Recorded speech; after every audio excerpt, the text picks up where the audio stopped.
Hey guys, Moshe the Electric Israeli here, and today I made you a very special video. I doing a voiceover of a drive that I took, about a 20-minute drive, but I'm going to shorten it up for you. And basically, the purpose of this drive is to test autopilot in town, in small roads, and maybe secondary road. I did one secondary road. Now we have the Tesla for about 25,000 miles, about 9 months or so.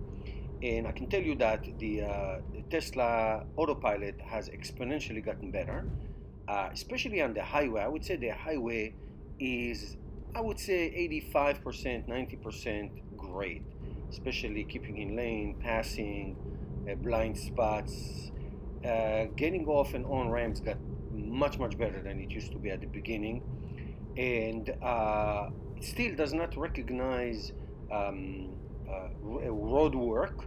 It does. It will tell you that it's in a road work area, but it will not be able to see or react to cones and shifting lanes and all that. But that will come. I can tell you that. I would say that in highways is close to perfect as possible. Now the biggest challenge in the road for RoboTaxi and the road for complete autonomous is what you see right now, is driving in small roads in towns. As of now, as you see, the Tesla cannot react to stop signs or to traffic lights, and so unless you have a car in front of you, you will not, the car will not stop. You'll have to disengage and stop the car by yourself. However, like you see in this road, and you're going to see soon in other roads that I drive, the car really keep into a lane. I also took it to very challenging road, and one part that had no lanes at all. It was a road that was just fixed and has no lanes at all. So right now, you see, there's a truck in front of me, and I'm going to approach to a traffic light, and the car is going to favor going to the lane that keeps straight. It will not go to a lane. See the lane on the left, it will favor that, but I wanted to make I'm going to make a right, so I'm going to have to take over like I just did, and because I need to make a right. If I did not take over, the car would have kept straight, and that's good. You're gonna see a couple more examples like this, where the car, when it has a choice of going straight, right, or left, it will favor the side that is going to go straight, because it does not react to turns at all in small roads. I would say local roads. So this is a little 2-lane, but it's going to go down to 1 lane, and either one is going to be. Now, as you see, I'm going to stop in this traffic light. Next to me is this huge truck, and soon that truck is going to continue. Now the light turned into green. That truck is going to continue and make a left, but you'll see something interesting happening. So the road merges into 1 lane, I'm sorry, from 2. I'm engaging in autopilot. As you know, autopilot in small roads will not go more than 5 miles an hour above the speed limit. 25, you can maximum go 30, and so on. In the highway, you can go as fast as you want above the speed limit, engaged in autopilot or navigate on autopilot. So now, see, this is not a challenging road, but you know, it is small and traffic comes from both sides, but the car is performing fantastic. You see the lanes, even if they disappear for a second, the car will adjust and be there in the middle. So now, very soon, this truck is going to try to make a left, but it's going to be a little bit almost stepping on the lanes. See how the line gets widened, and look how close it is. And I did not disengage from autopilot. I let it go, and it went through, and I was able to continue without any problem. So this is challenge number 1 for future autopilot. I'm sorry, future autonomous car. You're going to see another example where the car stopped completely because somebody was parking on the side, a little bit on the road and on the white line, but that's going to come up a little bit later in this video.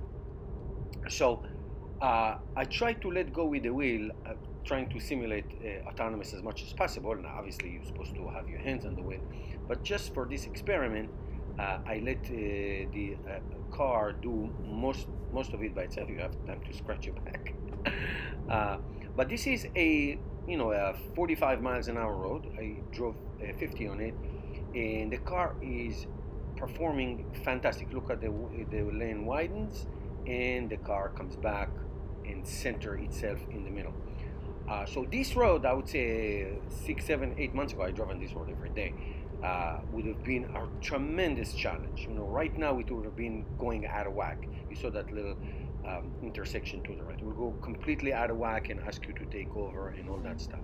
So it doesn't do that anymore. It really, really understands where it is and can adjust according to what is it that the road conditions are. So this is a fairly good challenge. It's a 50 mile an hour in one lane each direction, with small roads coming from each side, adjusting traffic coming from the other side. The car used to have this phantom stopping at the beginning. It doesn't do that as much anymore. Sometimes it does, but it doesn't do it as much as it used to be. So from what I'm seeing, the road to full autonomous is getting much closer in the highway, much closer. The highway is really great. You see, it favored the right lane. I disengage because I'm making a right. And now I'm going to show you in a minute, we're going to pass a traffic light, and I'm going to show you in a minute a situation that I'm always thinking autonomous. What would autonomous driving will do in this situation? So back to the highways. In the highway, I would say, beside the construction zones and other things like that, or shifting lanes and stuff, the car is about ready. See how it favored the right lane? So now, after this traffic light, I got it right. So see, there is a line one way, there's a line the other way, and there's that line in the middle. Look at this, it's going to be for about a mile. A line in the middle where each car can go left and right. Here it is starting right now. It's going to be a car that can go either way, left or right. So let's say somebody navigated to make a left into a house here, and somebody else came from the other side trying to go to the same house, or the house on the right that I just passed. How will autonomous, how will RoboTaxi will react to that? So that's a very, very big challenge. Okay, that's a big challenge. It's a big, you see, it's a big road, a long road that has what you say the arrows both left and right. Going, you have choice to go left and right, and two cars can choose from different direction to go to the same direction or opposite direction. And so how would that be? How would that be handled? So that is a spectacular challenge. So I would say, as far as town rides, city rides as concerned, the car really reacts well to the lines, really keep in lines, and really react very well to widening a road when it hits a small intersection from either direction, just like now. You see, it will favor the right side. Now we're coming to an intersection.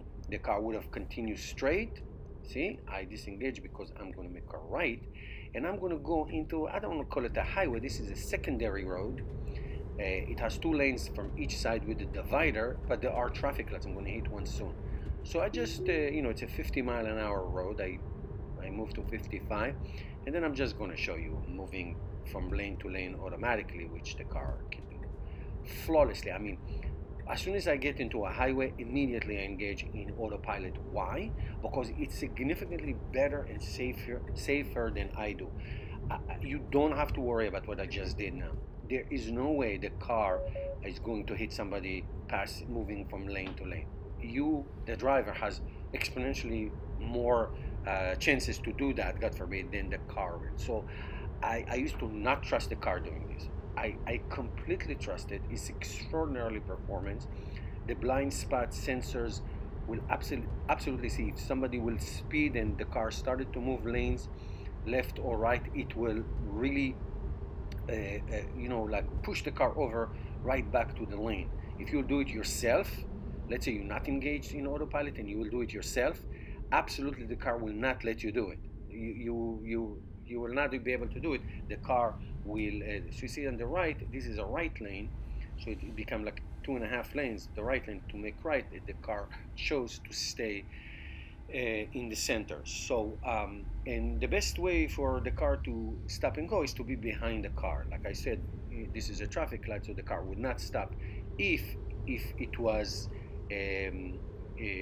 just a light and not a car in front of you. So I'm going to exit off of this house. See how the road went wide, and then it came back. The car will go slightly to the right, slightly to the left, and stay in the center. It used to be completely the opposite. When things like this happen, the car will start screaming and say, please take over, I don't want to do this anymore.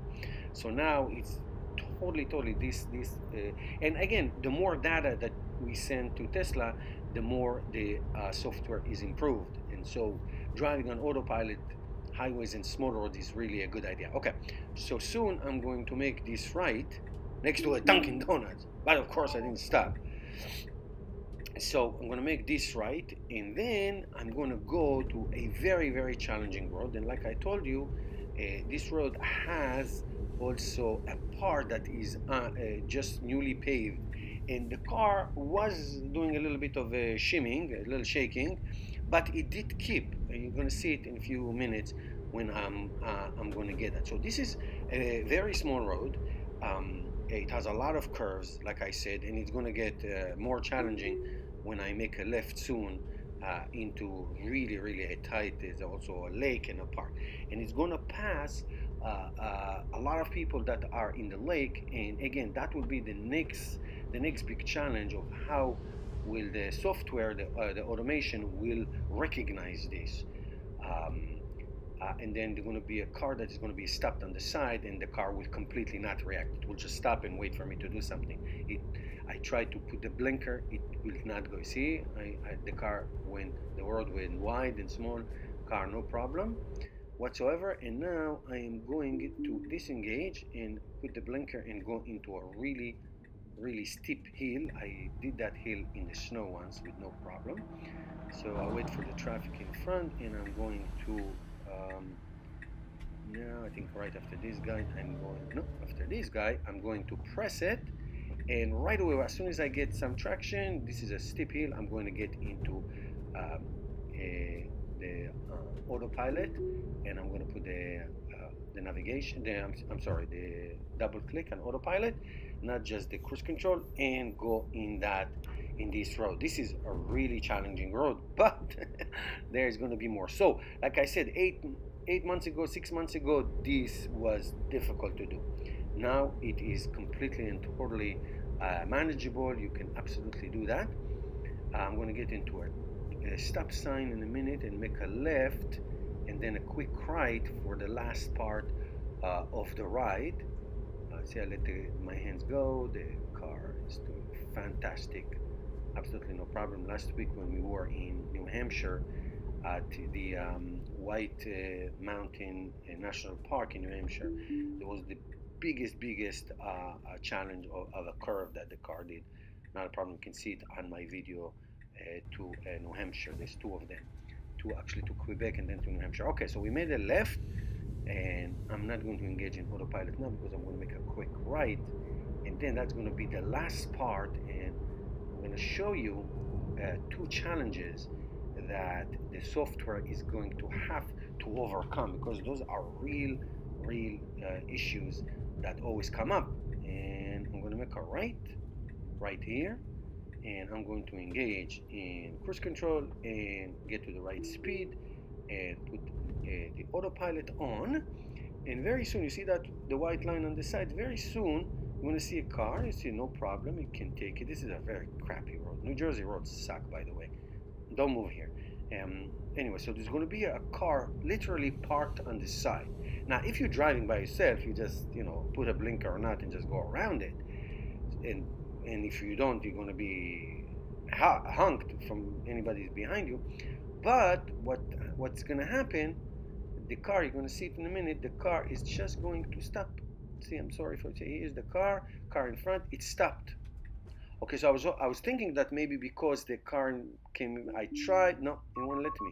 I had to do it by myself. The car did not react to my blinker, did not react to anything. It just stopped. It would have stayed there until now. So now we're going to go down the hill, and soon on the right you're going to see a big lake. And it just happened today that there were 1,000 people there, everybody with their tents, and there's a sleepover tonight on that lake. It happens a lot during the summer here. And now we're going to go through. There are going to be some cones in the middle. You're going to see it in a minute when I get down this hill. So there are going to be some cones in the middle of the road, right by the lake. It's a lot of people. So now obviously people cross. There's a walk. You know, you can cross the road from one side to the other. This is me showing off how the Tesla is doing really great. Go down the hill, and here's the lake coming on the right. I did not disengage, I left it. Now the lines here are also, there's a little intersection that the car used to go to. The intersection on the right and the intersection coming to the left, the car stayed. See, there are a lot of people on the right side. Here's the crosswalk, here are the cones. Now what if people cross the road? Obviously the car will have to stop. And so that's the next challenge. That is the next challenge. And it's a 25 miles an hour road. It's going to be 25 miles an hour road, and it's going up a hill. See the intersection on the right. The car is shimmying a little bit, but it's doing it.